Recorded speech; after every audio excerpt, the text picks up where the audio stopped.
Hello दोस्तों, जय हिंद, वंदे मातरम। Welcome to my YouTube channel study education 85। इस परिवार में आपका स्वागत एवं अभिनंदन करते हैं। तो आज गणित शिक्षण की दूसरी विधि यानी दूसरा वीडियो आपके सामने लेकर आए हैं, जो कि पेडागोजी है। गणित पेडागोजी में यहाँ से पूछे जाने वाले सीटेट में कई प्रश्न बनते हैं, उसी को आसानी से समझ लेना है और समझ कर जाकर परीक्षा में कर देना है, क्योंकि आपको पता है जनवरी में इसका पेपर नियत है। उससे पहले हमें अपने आप को प्रिपेयर कर लेना है। एक वीडियो डाल चुके हैं, उस वीडियो को न देखे हो तो जाकर देख लीजिए और दोनों वीडियो क्रम से देखिए। प्रत्येक प्रकार की सीटेट में जो भी शिक्षण से संबंधित क्वेश्चन बनते हैं, हम हर प्रकार के क्वेश्चन यहाँ पर कराने का प्रयास करेंगे। हर प्रकार का कॉन्सेप्ट आपका क्लियर करेंगे। इस वीडियो को देखने से पहले यदि हमारे चैनल को सब्सक्राइब न किया तो सब्सक्राइब कर लें तथा इस परिवार का हिस्सा बन जाइए। तो टाइम वेस्ट न करते हुए चलिए शुरू करते हैं। तो इसमें क्या क्या जानेंगे, बच्चों के शिक्षण का उद्देश्य क्या है और शिक्षण उद्देश्य पूरा होने के बाद उसके व्यवहार में क्या क्या परिवर्तन हो सकता है। तो टाइम वेस्ट न करते चलिए शुरू करते हैं। तो सबसे पहले क्या यहाँ पर क्या बात हो रही है, ज्ञान यानी व्यवहार में परिवर्तन किसके किसके माध्यम से हो सकता है। एक तो उसके ज्ञान के माध्यम से, दूसरा अवबोध के माध्यम से। ज्ञान के माध्यम से, अवबोध के माध्यम से, कुशलता के माध्यम से। ज्ञान, अवबोध, कुशलता। क्या क्या, ज्ञान, अवबोध, कुशलता।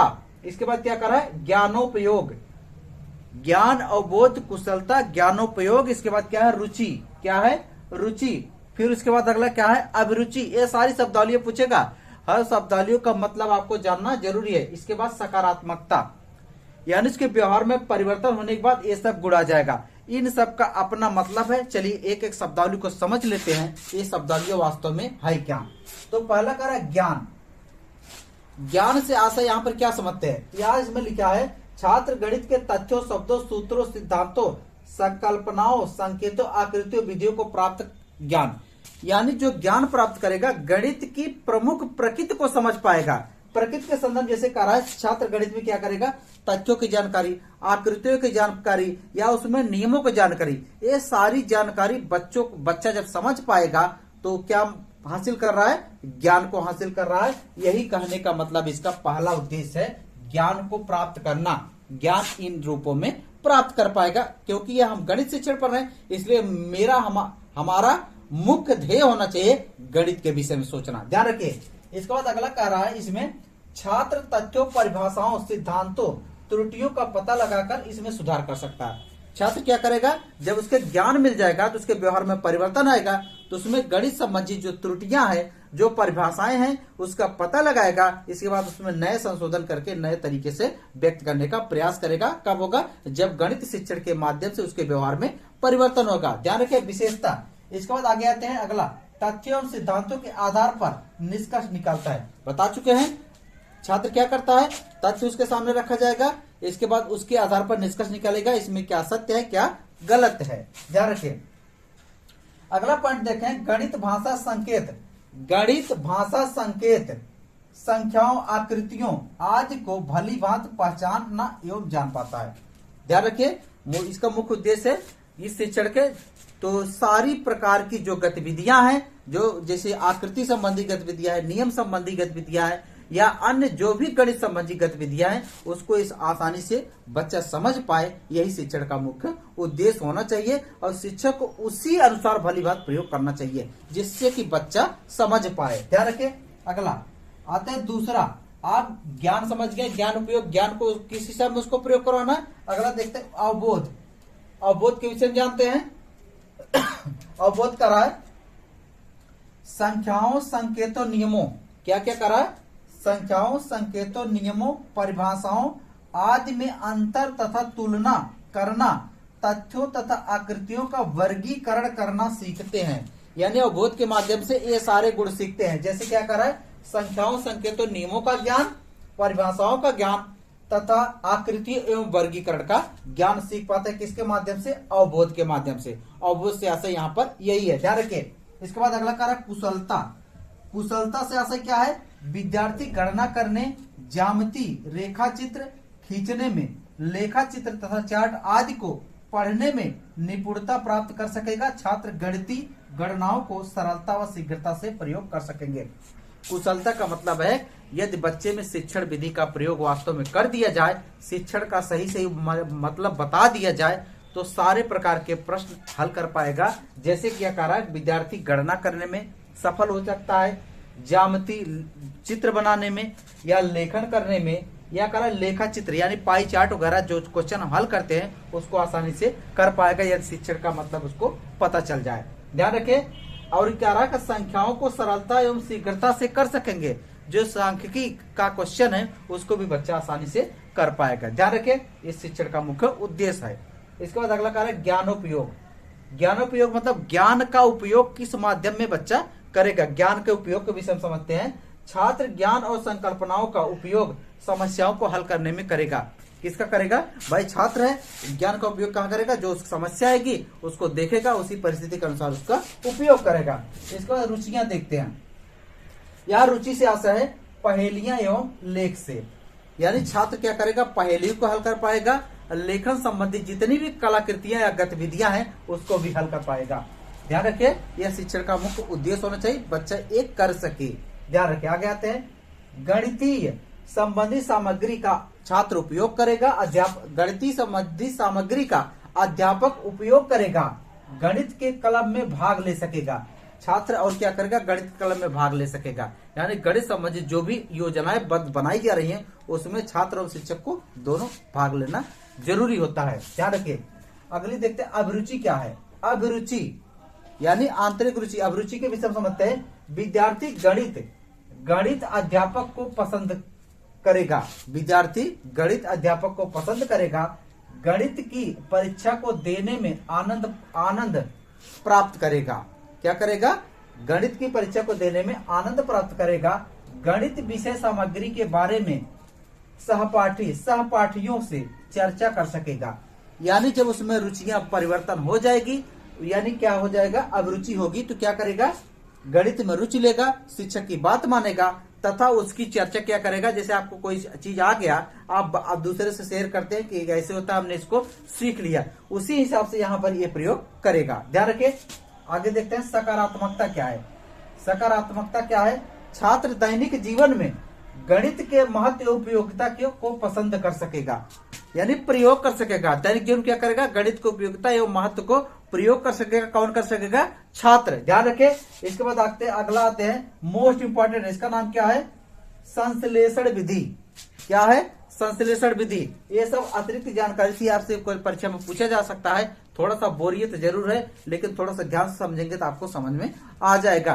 ध्यान रखें। इसको अगला समझते हैं। संश्लेषण विधि क्या है? संश्लेषण मतलब सिंथेटिक मेथड। क्या है? सिंथेटिक मेथड क्या है? इसके विषय में जानते हैं।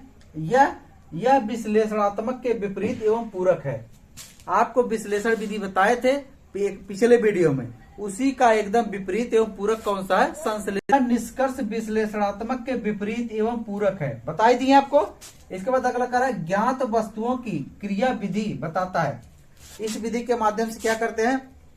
जैसे हमें कोई चीज ज्ञात हो गई, जैसे हमें मार्कर मिला है, मार्कर मिल गया है, यह हमें बताएगा कि मार्कर का निर्माण कैसे कैसे हुआ है या मार्कर में क्या क्या प्रयोग हुआ है। उसी के विषय में चर्चा कौन करेगा?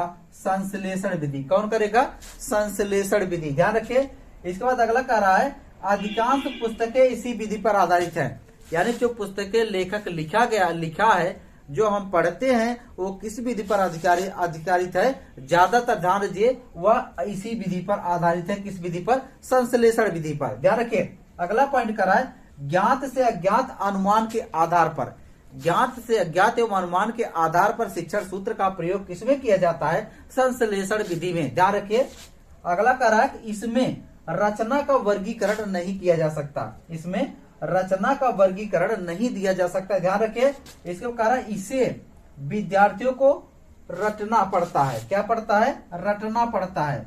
ध्यान रखिए, इसी विद्यार्थियों को रटना पड़ता है, जबकि आपको विश्लेषण विधि में पूरा नियम बताया जाता था, पूरा नियम कैसे बना उसके विषय में जानकारी दी जाती है, जबकि इसमें विद्यार्थियों को रटना पड़ता है। ध्यान रखिए। इस विधि से अध्यापक का कार्य सरल हो जाता है। एक नियम है, नियम के अनुसार दे दिया, उसी हिसाब से सूत्र में फटाफट क्वेश्चन देकर हल करवा दिया, तो शिक्षक के लिए तो आसानी होगा ही। उत्पत्ति हल क्रिया के फलस्वरूप मिलती है। इसमें क्या होती है, उत्पत्ति कब होती है, हल प्रक्रिया के फलस्वरूप, यानी पूरा हल कर लेंगे तब पता चलेगा कैसे कैसे इसकी उत्पत्ति हुई है। इसलिए छात्रों के लिए कम उपयोगी यह विधि मानी जाती है, लेकिन शिक्षक के लिए सबसे अच्छी भी उपयोग मानी जाती है। शिक्षक सूत्र बना हुआ, सूत्र में फटाफट सवाल रखकर हल कर दिए। ध्यान रखिए। अगला आते हैं आगमन विधि। क्या है, आगमन विधि। ध्यान रखिए, बहुत मोस्ट इंपॉर्टेंट आगमन विधि, इंडक्टिव मेथड। क्या नाम है, इंडक्टिव मेथड। आगमन विधि यानी इंडक्टिव मेथड के विषय में समझते हैं क्या है आगमन विधि, बहुत इंपॉर्टेंट। ध्यान रखिए, आगमन विधि का प्रयोग प्रत्यक्ष से प्रमाण की ओर, सामान्य अनुमान की ओर, नवीन चीजों में उपयोग के लिए इस विधि का प्रयोग करता है। जैसे किसी चीज का नवीकरण करना है, जैसे हमें कोई नया सूत्र बनाना है तो किस विधि का प्रयोग करेंगे, आगमन विधि का। यानी आगमन इसमें मतलब उदाहरण से नियम, पहले उदाहरण दे देंगे, जैसे बता देंगे कि मतलब इतने वस्तु का मूल्य इतना, इतने वस्तु का मूल्य इतना, तो इतने वस्तु का मूल्य कितना, उदाहरण दे देंगे। बाद में उसका एक फार्मूला बताएंगे, हाँ इस तरीके से इसको सिद्ध किया जा सकता है, फार्मूले के अनुसार आसानी से। उदाहरण के ले लीजिए, जैसे पहले बेसिक कॉन्सेप्ट बताया जाता है, बाद में आपको एक ट्रिक दे दिया जाता है। यही है क्या है, आगमन विधि। पहले बेसिक बताकर बाद में एक ट्रिक दे देना, क्या है, आगमन विधि। ध्यान रखिए, इसकी 4 अवस्थाएं हैं। इस विधि की 4 अवस्थाएं जो कि बहुत ही महत्वपूर्ण है। ध्यान रखिए, क्या करा है, विशिष्ट उदाहरण। पहले क्या करता है, इस विधि विशिष्ट उदाहरण देता है, इसके बाद उसका निरीक्षण करता है। क्या करता है, निरीक्षण करता है, इसके बाद फिर सामान्यीकरण स्थिति में आ जाता है। क्या करेगा, पहला उदाहरण देगा, फिर निरीक्षण करेगा, फिर सामान्यीकरण की स्थिति में आएगा, फिर क्या करेगा, परीक्षण करेगा। ध्यान रखिए, ये मोस्ट इंपॉर्टेंट क्रम आपसे पूछता है। पहले क्या कर, उदाहरण देना, निरीक्षण करना, सामान्यीकरण करना, फिर क्या करना, परीक्षण करना। इस विधि का मुख्य उद्देश्य है। ध्यान रखिए, इस विधि के माध्यम से क्या करता है, गणित में प्रयोग उदाहरण से नियम की तरफ किया जाता है अधिक। यानी गणित शिक्षण है तो विशेष ध्यान रखिए, गणित में उदाहरण से नियम की ओर किस विधि का प्रयोग किया जाता है, आगमन। पिछले सीटेट में कई सेटों में यह पूछा भी जा चुका है, इसलिए विशेष ध्यान रखकर पढ़िए। आगे पढ़ते हैं। ब्लेज पास्कल ने सर्वप्रथम इस विधि का प्रयोग बताया था। कौन, ब्लेज पास्कल थे, सर्वप्रथम इस विधि का प्रयोग बताया था। ध्यान रखें, निरीक्षण के आधार पर क्या करा इस विधि का प्रयोग, निरीक्षण के आधार पर नियमीकरण, सामान्यीकरण, सूत्र निर्धारण आदि में इस विधि का प्रयोग किया जाता है। पहले ही बता दिया आपको। इसके बाद आता है स्थूल से सूक्ष्म का प्रयोग छोटी कक्षा में किया जाता है। ध्यान लीजिए, यह विधि छोटी कक्षा के लिए बहुत उपयोगी है। जैसे बच्चों को कोई चीज बताना हुआ, बता दिए, हाँ बेटो देखो ये बेटा ऐसे है, ये बेटा ऐसे बता दिए, लास्ट में उसको दिखा दिया जाता है। हाँ, एक नया चित्र बना दिए, जैसे बताया जाए कि एक छोटी लाइन, एक तिरछी लाइन, एक खड़ी लाइन, ऐसे से बनाया जाता था लाइन। लास्ट में उन लाइनों को जोड़कर कोई शब्द बनाकर उनको दिखा दिया जाता है, तो बच्चा बहुत खुश होता है, वास्तव में गुरुजी बहुत अच्छा है, तो समझ पाता है। ध्यान रखिए, इसके बाद करा है नियम, सूत्र, संबंधों के आधार पर इस विधि का प्रयोग किया जाता है। तो इस विधि का सिद्धांत सबसे पहले प्रस्तुत करने वाले कौन थे, इटली के एक गणितज्ञ थे। क्या नाम था, मोरोलिक्स। इस विधि का सर्वप्रथम सिद्धांत कौन प्रस्तुत का, मोरोलिक्स। जबकि इस विधि का सबसे पहले प्रयोग कौन बताया था, क्या नाम था, ब्लेज पास्कल। ध्यान रखिए, बहुत इंपॉर्टेंट है। भारतीय गणितज्ञ इस विधि को कौन थे बताने वाले, भास्कराचार्य के सिद्धांतों में इस विधि का प्रयोग मिलता है। ध्यान रखिए, पहले हमने बताया पास्कल, दूसरा क्या कहता है, मोरोलिक्स, इसके बाद क्या बताया अगला, भास्कराचार्य। ये 3 नाम आपको याद रखना है, किससे संबंधित है, आगमन विधि से। आगे बढ़ते हैं, अगला निगमन विधि का मतलब है डिडक्टिव मेथड। क्या है, डिडक्टिव मेथड। क्या इसका, यह आगमन विधि का ठीक विपरीत होता है। आगमन विधि का ठीक विपरीत होता है। ध्यान रखें, इसमें कुल मिलाकर क्या करते हैं, पहले नियम रहता है, नियम से उदाहरण किए जाते हैं, सामान्य से विशिष्ट की ओर जाते हैं, सूक्ष्म से स्थूल की तरफ, सामान्य से विशिष्ट की तरफ, और क्या कहते हैं, स्थूल से सूक्ष्म की तरफ। इसमें छात्र के सम्मुख ज्ञात सूत्रों, नियमों, संबंधों, निष्कर्ष आदि के रूप में प्रस्तुत किया जाता है। यानी जैसे कुल मिलाकर यह कह रहा है, निगमन विधि यानी जैसे कोई चीज आपको दिया जाएगा, उसका निर्माण कैसे हुआ है, या ये बताता है। कौन सी, निगमन विधि। जैसे कहा जाए श्रीधराचार्य सूत्र तो आपको लिख दिया गया, उस सूत्र का निर्माण कैसे हुआ है इस विधि के माध्यम से बताएंगे।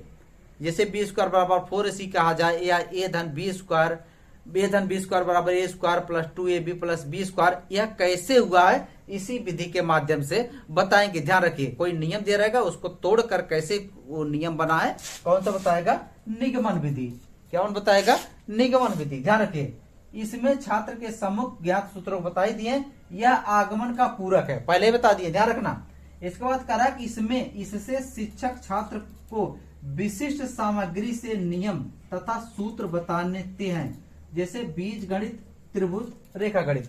यानी जैसे बीज गणित का सूत्र, रेखा गणित का सूत्र, त्रिभुज का सूत्र, चतुर्भुज का सूत्र, घन का सूत्र, घनाभ का सूत्र, वो कैसे कैसे बना है, उस सूत्र का वास्तविक रूप में कैसे कैसे प्रयोग हो, कैसे निकाला जा सकता है, यह किस विधि के माध्यम से बताया जाता है, निगमन विधि से। यानी इसका निगमन कैसे हुआ है, जैसे कहते ए धन बी गुणे ए धन बी, ए धन बी गुणे ए धन बी, उसका गुणा करके दिखा देते हैं, ए धन बी का होल स्क्वायर बन गया। क्या बन गया, ए धन बी का होल स्क्वायर, किस माध्यम से, निगमन विधि के माध्यम से। ध्यान रखिए, अगला आते हैं, रटने पर अधिक बल दिया जाता है। इस विधि में रटने पर अधिक बल देने का आशय यह है कि जब आपको कहते हैं कि भैया सूत्र याद कर लो, अलजेब्रा का सूत्र याद होना चाहिए, ट्रिग्नोमेट्री का सूत्र याद होना चाहिए, मेंसुरेशन का सूत्र याद होना चाहिए, क्यूब का सूत्र याद होना चाहिए, क्यूबॉइड का सूत्र याद होना चाहिए, ट्रायंगल का सूत्र होना चाहिए, इन सब का सूत्र याद होना चाहिए। यानी अधिक बल दिया जाता है किसमें, इसी विधि पर। अगला, यह मनोवैज्ञानिक विधि नहीं है, यह मनोवैज्ञानिक विधि नहीं है।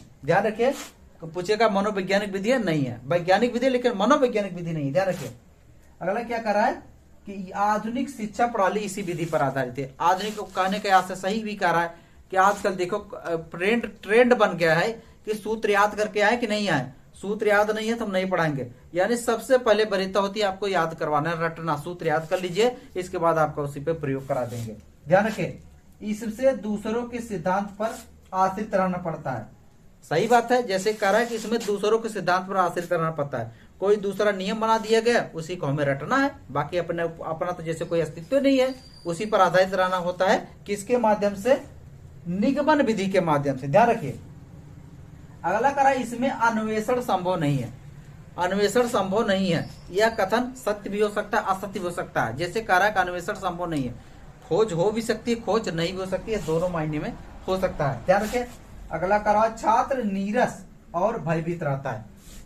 इसमें छात्र क्या रहता है, नीरस, मतलब अपने आप को हताश महसूस करता है और डरता रहता है कि कहीं गलत ना हो जाए। जबकि नीरस इसलिए रहता है क्योंकि वो सूत्र का निगमन उसको पता नहीं, सूत्र कैसे, सूत्र क्या होता है, सूत्र कहां से बना है। जब उसको पूरी तरीके से बताया जाएगा तब समझ पाएगा। अगर सूत्र की उत्पत्ति बता दिए, उदाहरण देकर पहले समझा दिया जाए, उसको आसानी होती है। लेकिन यहाँ पर पहले सूत्र रहेगा, बाद में उसकी व्याख्या की जाएगी। ध्यान रखिए, तो वीडियो को ज्यादा बड़ा हो जाएगा, वीडियो को इसी पर रोकते हैं। आज के लिए बस इतना ही। धन्यवाद हमसे जुड़ने के लिए, हमारे परिवार में आने के लिए धन्यवाद। बेस्ट ऑफ लक, आपका दिन शुभ हो।